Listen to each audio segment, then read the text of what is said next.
Hey, I wasn't planning to make a video today, but here's a short little video. I'll try to make a better one tomorrow. But apparently, news has come in that Donald Trump has had his appeal basically denied.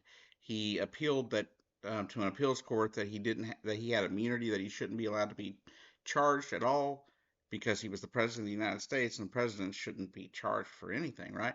That the president's above the law. That's what Donald Trump has been saying. Well, an appeals court unanimously, a three-panel um, appeals court said no, that you cannot claim immunity for the things you did just because you were president.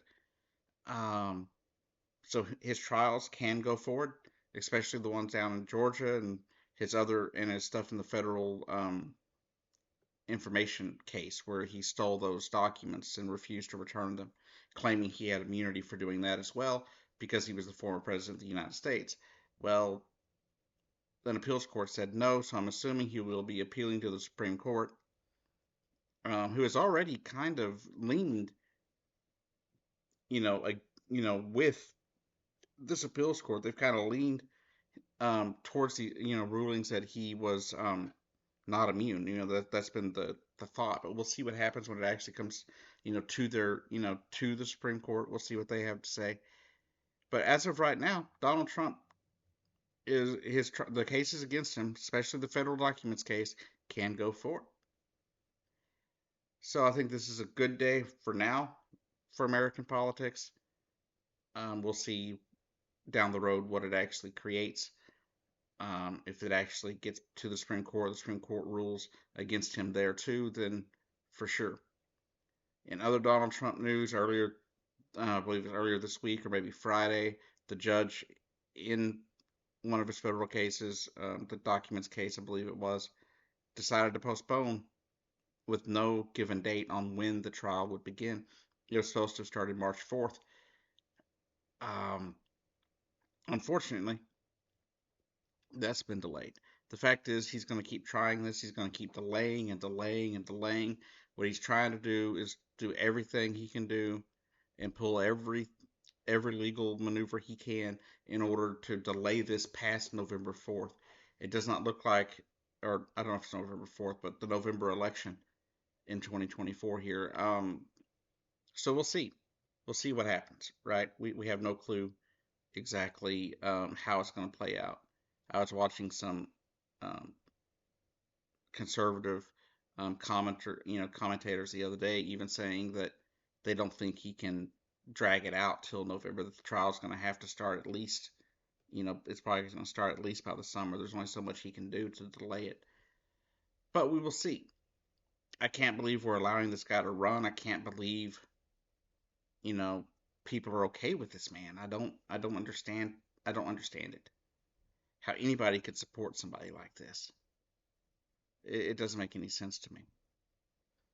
But he's going to be able to run. He's going to be on the ballot in November. What we have to do is show up and vote against him best we can.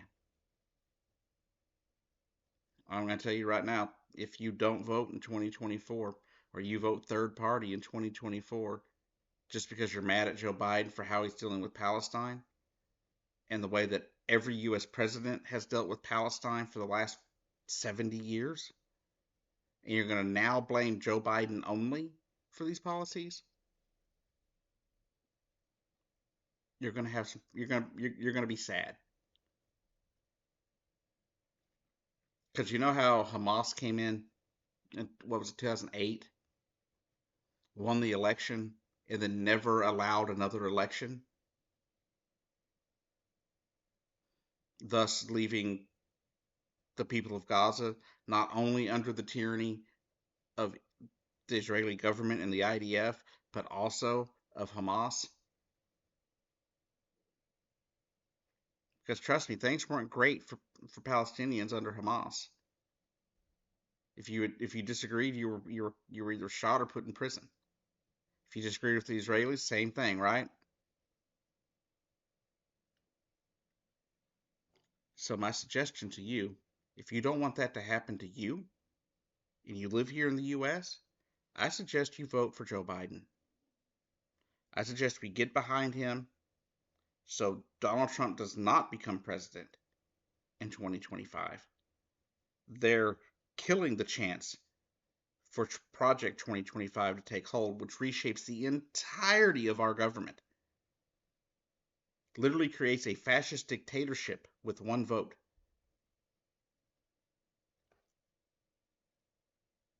That is what Project 2025 does.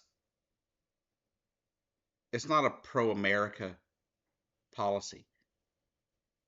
It literally creates a rubber stamp Congress where Congress has to do whatever the leader says. Do you want to know what happened as things got started in Nazi Germany?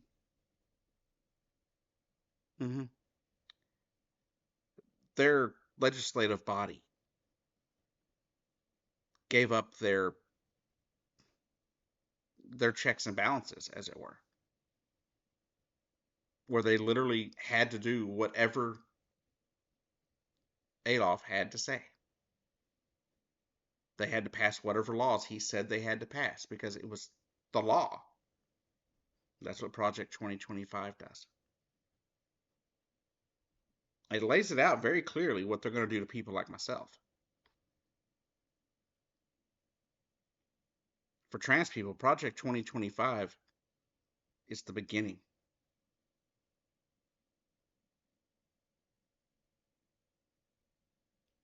Just like some of Hitler's earlier, before he really got going to killing all the Jewish people that he killed, and the gypsies he killed, the LGBTQ community people he had killed.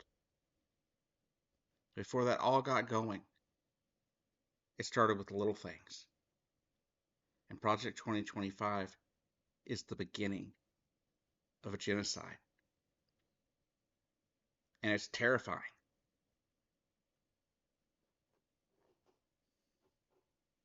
I mean, sure, trans people could just stop being trans, but we can't stop being who we are. We can't. We are who we are. You can't legislate us out of existence. Yes, some of us can go back into the shadows. Many cannot.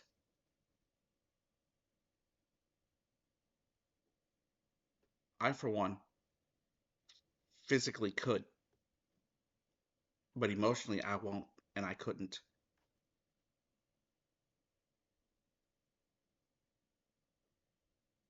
I couldn't do it.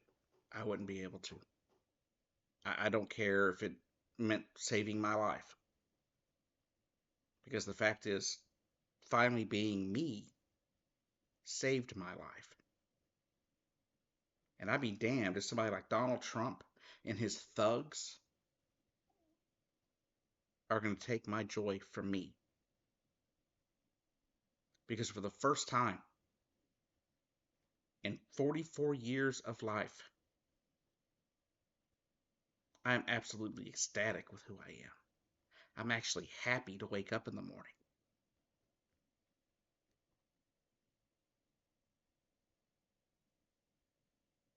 Thoughts of unaliving that I had constantly since I was about 12 or 13 years old. Those voices aren't there. That depression is not there. Sure, I have my sad moments. Sure, I have my moments where I'm filled with anxiety. But they don't stay like they used to. Because I'm finally me. I'm not hiding anything. I'm not having to pretend I'm something I'm not.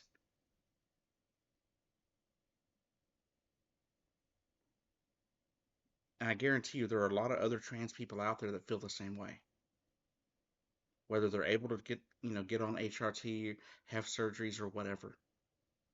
Just being able to live as Julie, being able to live as who I've always been deep inside has been so freeing.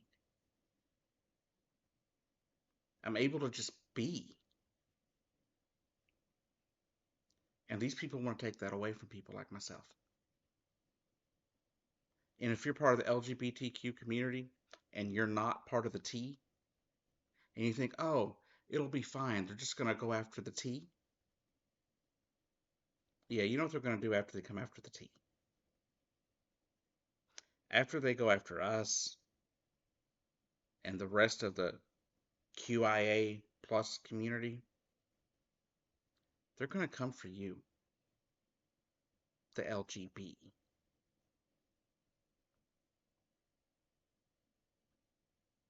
This is exactly how fascism works. It happens every single time that it comes around, right?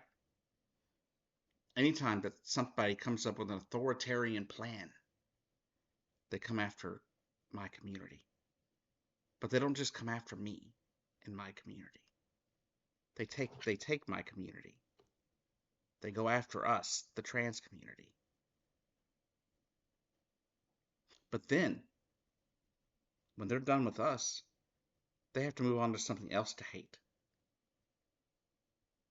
Right? You can already see how things have kind of been transitioning even. Because online I am seeing more bisexual hate. Another community I am a part of. I'm seeing more hate for them. As they ramp up hate for trans people, they're ramping up more hate for bi people. After that, it's going to be the gays and lesbians. Trust me, these people do not stop with their hate. After they get done with us, you already see what they're doing with racial stuff. They're going after Mexicans and Hispanics.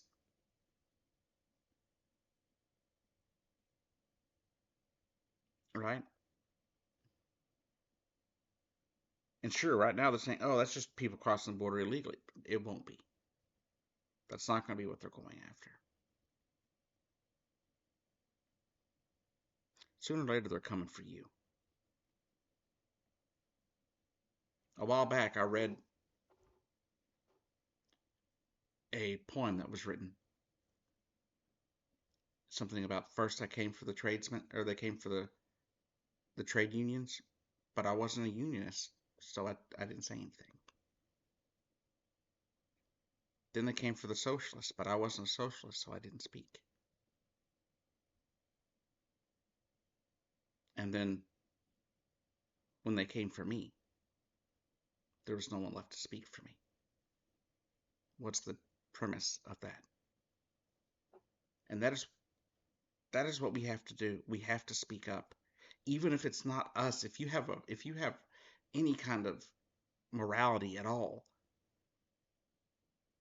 you have to speak up for those that are either less fortunate than you, or maybe not living like you, that aren't like you. Right? You don't have to be LGBTQ to support the movement, right? To support our basic existence without hurting us. And there's gonna be some people out there that are gonna be like, well, okay, you can do what you want to as an adult. Well, okay, that's great. But what do you think? Where do you think trans adults came from? They were trans kids.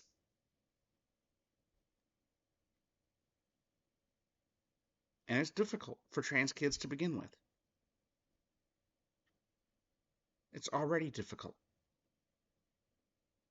But now you have even places like Alberta, Canada, a country that I thought at one point would be a safe refuge if I ever needed to flee. But no, they're instituting rules right now to ban all gender affirming care of any kind until 16, ignoring the fact that trans people exist before that and might need help. They're banning puberty blockers and hormones until you're like 18. Okay, well, puberty blockers have to be used during puberty. Doesn't work, right? They've now banned children from playing on sports teams that are opposite of the sex assigned at birth. And they're going to start outing trans kids to abusive parents. because you don't know what they don't know who they're outing these kids to.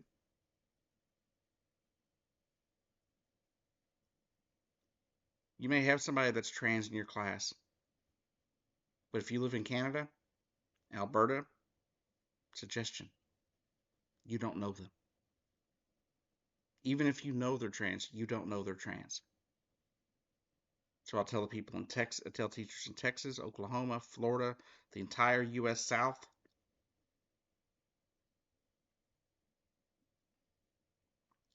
If you're a teacher and you know someone that's trans or gay or lesbian in your class, you do not know when their parents come to talk to you. If a school administrator asks, you don't know.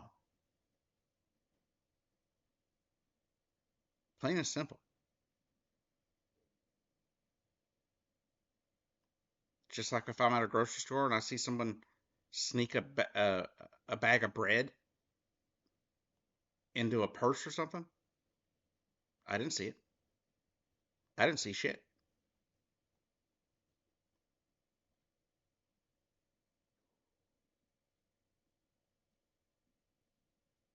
Because I don't know what they're going through.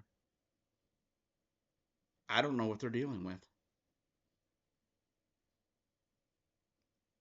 I don't know what other people in the community are dealing with right now. But I do know I'm terrified. I've only been out for a few years. But I'm absolutely devastated at the turns that have happened since I came out.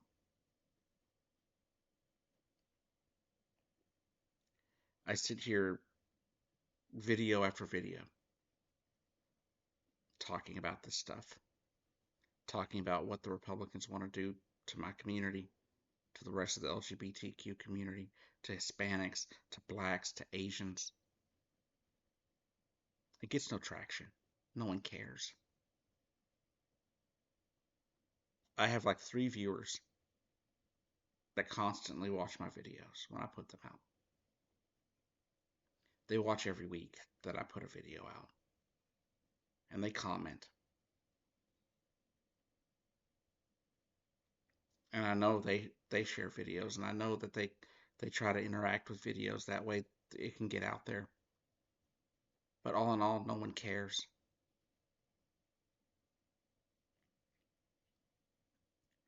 That's one reason I took a almost 2 month mental health break, because making these videos is great. It's therapeutic for me, but at the same time, it's absolutely sad that my videos get no traction.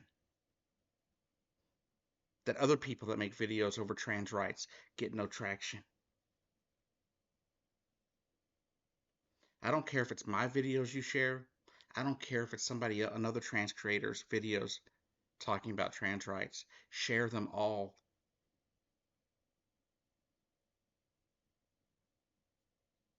Share mine. Don't share mine.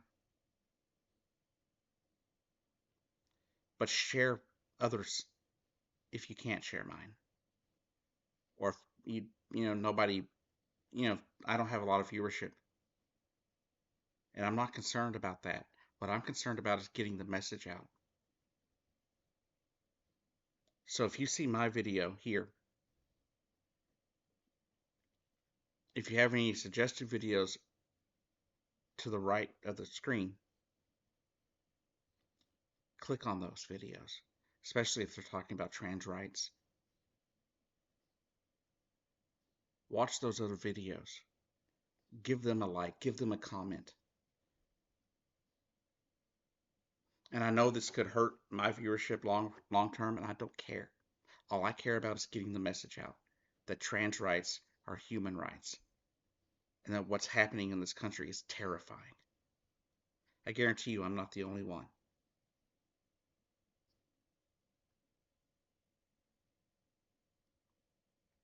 But I know I very often can be the only one that gives people hardcore facts. I'll give you the honest truth, whether it's good for me or not. And the fact is, the trans community is under attack and will be so much more under attack under a Trump administration especially if they're able to pass Project 2025.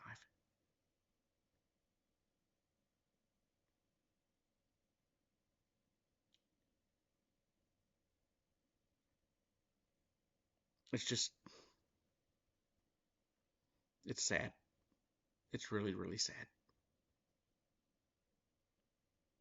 I sit here every day wondering when the next shoe's going to drop on this stuff, and it's scary. But I'm not so worried about me. I'll survive whatever it is I have to do. I'm concerned for the kids.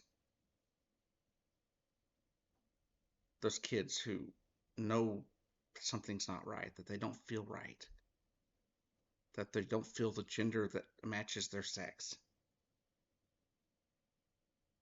And I want them to know there's nothing wrong with them. I want them to know that they're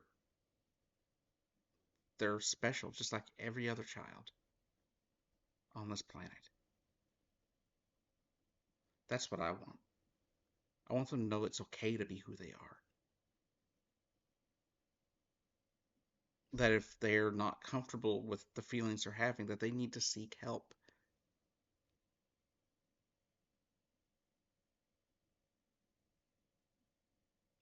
Because hiding it's not going to make it go away. Hiding being trans doesn't do anything. Hiding being gay doesn't do anything but hurt you. So if you think you're trans and you're having thoughts that you don't understand, or thoughts that could lead to self-harm, if you can, tell your parents and talk to them about getting you help. If nothing else, seeing somebody that you can talk to.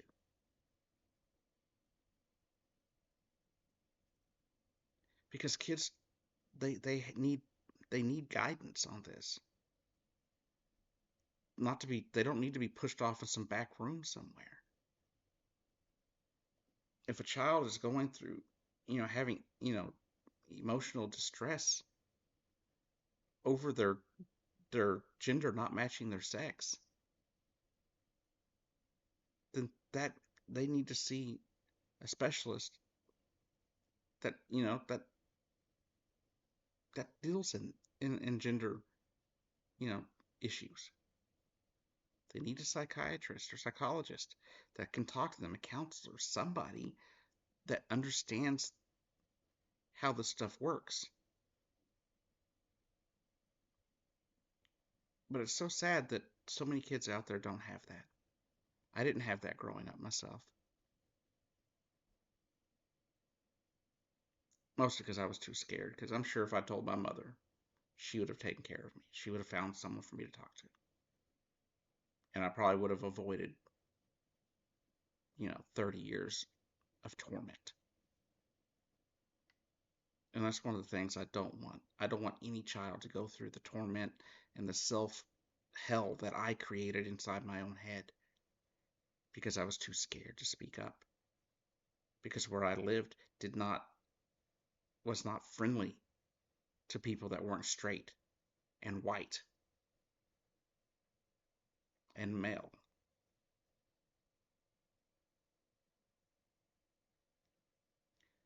But like I said, if you see this video, don't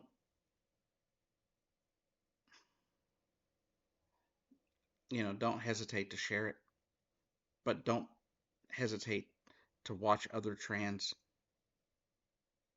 activists and stuff on TikTok, YouTube shorts, YouTube videos, and such. Because whether you want to keep following me and watching my videos, or you want somebody that's a little more exciting, either way, the message needs to get out. Anyways, thank you for watching the Big Rant Show. I'll be back, if not tomorrow, Friday possibly, with a new video. We will see. This one turned out to be 24 minutes, almost 25 minutes, so a lot longer than I intended. But I will try to see if I can come up with a video for tomorrow or Friday. All right.